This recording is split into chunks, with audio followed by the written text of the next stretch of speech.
Media times news channel देख रहे आप सभी दर्शकों का बहुत बहुत स्वागत है। मैं हूं रमनदीप कौर। इस वक्त की बड़ी खबर आ रही है प्रयागराज से। क्या है पूरा मामला, देखने के लिए बने रहिए हमारे। यूपी सीएम योगी आदित्यनाथ व स्वास्थ्य मंत्री बृजेश पाठक के निर्देश पर यूपी के सभी जिला अस्पताल की इमरजेंसी में बनाए गए स्टैमी केयर यूनिट हार्ट अटैक के रोगियों के लिए संजीवनी साबित हो रही है।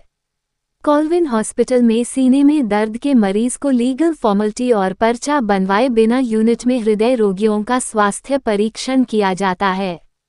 हार्ट अटैक की पुष्टि होने पर उन्हें निःशुल्क टेनेक्टिप्लेज इंजेक्शन लगाया जाता है, जिसकी बाजार में कीमत लगभग 40,000 रुपये बताई जाती है।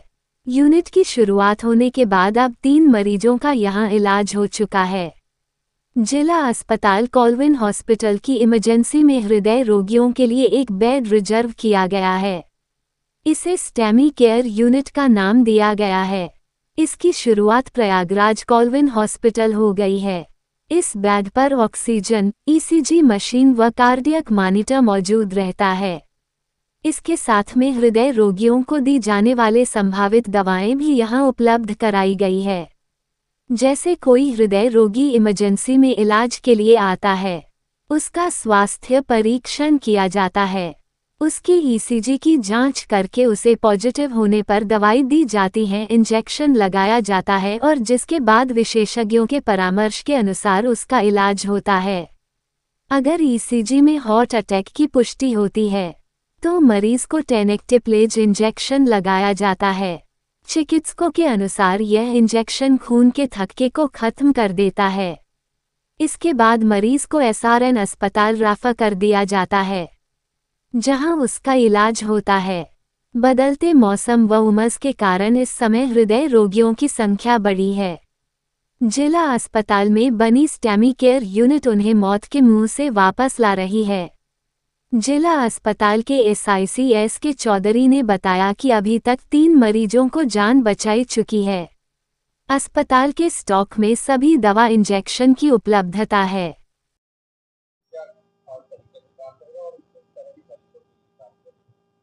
देखिए आजकल में क्या हो रहा है कि हार्ट अटैक के केसेस बहुत ज़्यादा बढ़ रहे हैं।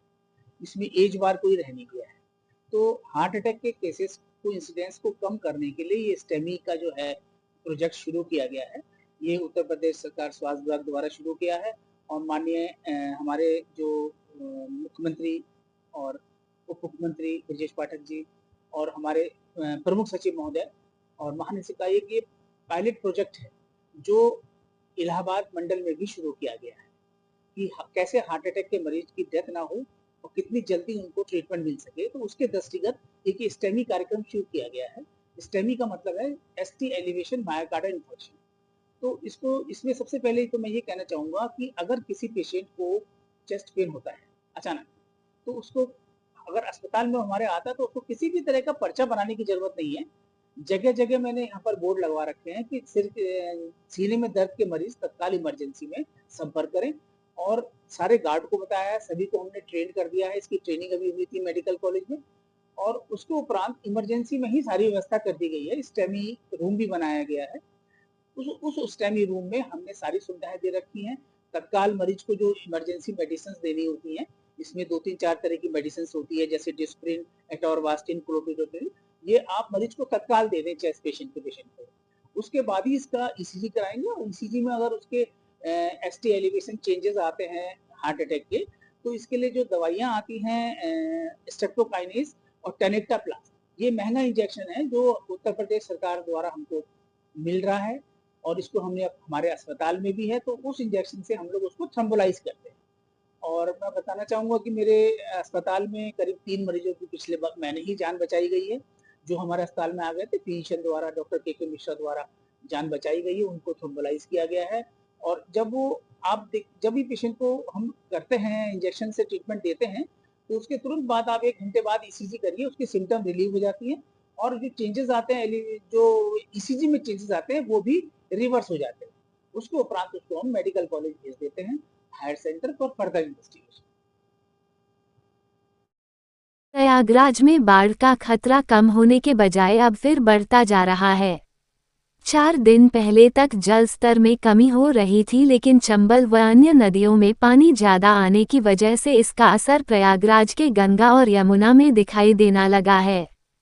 प्रयागराज में डेंजर लेवल 84.734 मीटर है, जबकि रात में ही गंगा का जल स्तर 84.09 मीटर पहुंच चुका था, यानी गंगा डेंजर लेवल से महज 0.725 मीटर पहुंच गई हैं। इसी तरह यमुना का जल स्तर 83.85 मीटर पर है। हर 4 घंटे के अंतराल पर जल स्तर का रिकॉर्ड जारी किया जा रहा है। इससे अंदाजा लगाया जा सकता है कि अब एक बार फिर दोनों ही नदियां उफान पर हैं। लोग अब राहत शिविरों की तरफ पहुंचने लगे हैं। जिलाधिकारी मनीष कुमार वर्मा की ओर से सभी संबंधित विभागों को अलर्ट कर दिया है। 10 इलाकों में घुसा है बाढ़ का पानी। जिला प्रशासन के अनुसार शहर व आसपास के 10 तटीय इलाके बाढ़ से प्रभावित हो चुके हैं। कछार, मऊ, सरैया, बघाड़ा, नेवादा, बेली, मेहदौरी, सोनौठी, बद्रा व करछना तहसील के देहली व भगैसा गांव बाढ़ की चपेट में हैं। जिनके घरों में बाढ़ का पानी पहुंच गया है वह अब बाढ़ राहत शिविरों में फिर से पहुंचने लगे हैं। प्रयागराज में पिता ने अपने बड़े बेटे की हत्या कर दी। 55 साल के पिता ने सोते समय कुल्हाड़ी से बेटे की गर्दन काट दी। पिता ने एक जमीन बेच दी थी और बड़ा बेटा उसका विरोध कर रहा था। हत्या के कुछ घंटे पहले रात में ही दोनों के बीच झगड़ा भी हुआ था। परिवार वालों ने आरोपी को दबोच लिया, पुलिस बुलाकर हवाले कर दिया। घटना रविवार देर रात गंगापा इलाके के अहीबीपुर की है। पुलिस ने कुल्हाड़ी को भी कब्जे में ले लिया है। बताया जा रहा है कि आरोपी पिता शराब के नशे में था। प्रयागराज के गंगापा के सोरांव थाना क्षेत्र में अहीबीपुर गांव है। यहाँ के निवासी लालजी यादव के 5 बच्चे हैं। सबसे बड़ी बेटी कंचन है। कंचन की शादी हो चुकी है। दूसरे नंबर पर विनोद 25 था। विनोद अविवाहित था। इसके बाद दिनेश 2-3, मुनेश 20 और सबसे छोटी बेटी आंचल 18 है। लालजी यादव खेती किसानी के साथ ही दूध का कारोबार भी करता है। वह रोज शराब पीता है। कुछ दिनों पहले ही लालजी ने अपनी 1.5 बिस्वा जमीन बेच दी थी। बड़ा बेटा विनोद इसके खिलाफ था। रविवार की रात लालजी शराब के नशे में घर पहुंचा तो बड़े बेटे विनोद ने जमीन बेचे जाने का विरोध किया। दोनों के बीच कहासुनी हुई। एडीसीपी पुष्कर वर्मा ने बताया, लालजी उर्फ बहराइच यादव ने अपने बेटे विनोद की कुल्हाड़ी से हत्या कर दी। लालजी ने शराब के नशे में कुल्हाड़ी से वार किया। पूछताछ से साफ हुआ कि लालजी शराब के नशे में अपनी जमीनों को बेच रहा था। बड़ा बेटा विनोद विरोध करता था। रविवार की रात भी पिता पुत्र में झगड़ा हुआ था। इसके बाद पिता ने हत्या करा दी। लालजी हिरासत में है। मुकदमा दर्ज कर जेल भेजा जा रहा है।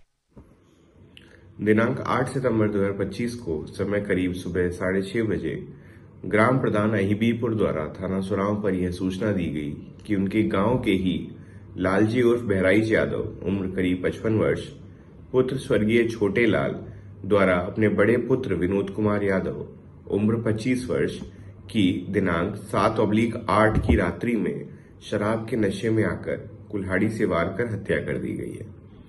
इस सूचना पर एसएचओ सोरांव एवं सहायक पुलिस आयुक्त सोरांव मौके पर पहुंचे एवं वरिष्ठ अधिकारियों द्वारा एवं फील्ड यूनिट द्वारा मौके का निरीक्षण किया गया। जांच उपरांत ज्ञात हुआ कि मृतक के पिता लालजी यादव उपरोक्त शराब के नशे के आदी थे, जिसके कारण उन्होंने अपनी जमीन बेच दी थी। इसी बात को लेकर उनमें और उनके बड़े बेटे विनोद कुमार यादव उपरोक्त जो कि मृतक हैं उनके मध्य विवाद हुआ।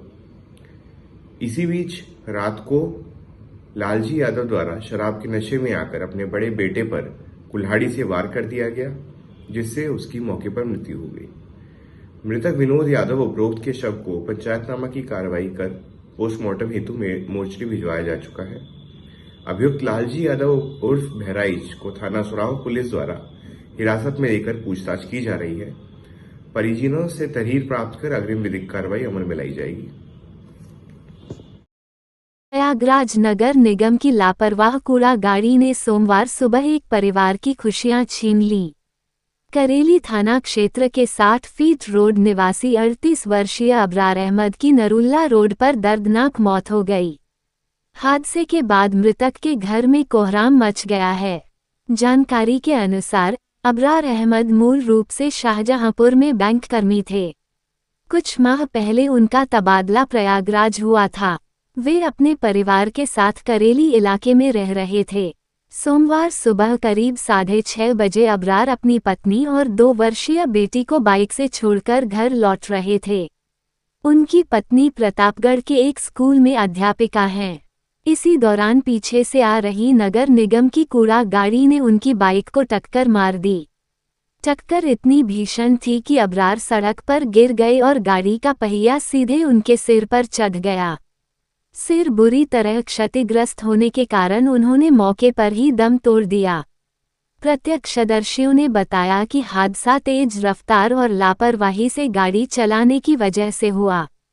अक्सर देखा जाता है कि नगर निगम की कूड़ा गाड़ी हो या फिर बालू लेकर सड़कों पर दौड़ रहे डंपर जिनमें नंबर प्लेट भी नहीं होती है और नियम कानून की धज्जियां उड़ाकर भीड़ वाले इलाके में दौड़ाते हैं गाड़ी।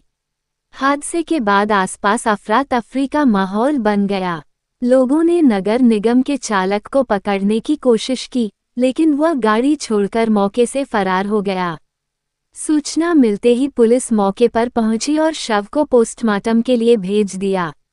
अबरार अहमद के पिता का रो रो कर बुरा हाल है।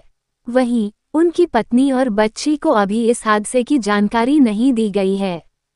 परिजनों के अनुसार अबरार का स्वभाव बेहद मिलनसार था और कुछ ही समय पहले उन्होंने प्रयागराज में नया जीवन बसाने की कोशिश शुरू की थी, लेकिन एक हादसे ने सब कुछ उजाड़ दिया। स्थानीय लोगों ने नगर निगम पर लापरवाही का आरोप लगाते हुए विरोध जताया और मांग की कि दोषी चालक के खिलाफ सख्त कार्रवाई की जाए। इस घटना से क्षेत्र में शोक और आक्रोश का माहौल है। भाजपा अल्पसंख्यक मोर्चा की मंत्री की गाड़ी से लोक सेवा आयोग से जुड़े व्यक्ति की गाड़ी में हुई टक्कर। भाजपा नेत्री निघत फातिमा की कार लीडर रोड पर लोक सेवा आयोग के बोर्ड लगी कार में हुई टच। वही लीडर से पीछा करते हुए कार चालक ने रही भाजपा नेत्री की गाड़ी ओवरटेक करके सिविल लाइन में रोकी।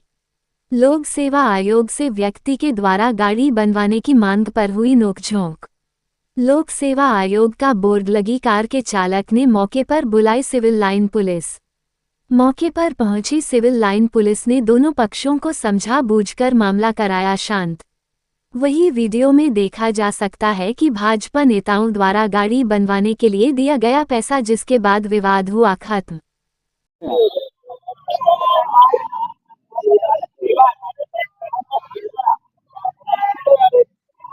आप आ जाओ।